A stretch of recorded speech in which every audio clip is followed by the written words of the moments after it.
Hello everyone, welcome back. In this video, I'll show how to remove or delete a repost on TikTok. Let's get started. First, open the TikTok app on your iPhone or Android device. Once you're on the home screen, tap the profile icon located in the bottom right corner. After your profile page opens, you'll see several tabs near the top of the screen. Swipe left through these tabs until you reach the repost section. This section is represented by an icon showing two arrows forming a circle and contains all the videos you've reposted. Next, tap on the repost that you want to remove. This will open the video so you can manage its repost settings. Now, tap the share button located on the right side or bottom right corner of the screen, depending on your device. Select Delete Repost. The repost will be removed from your repost section.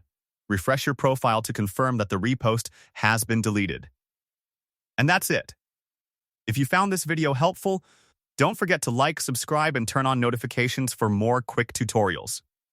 Thanks for watching, and I'll see you in the next video.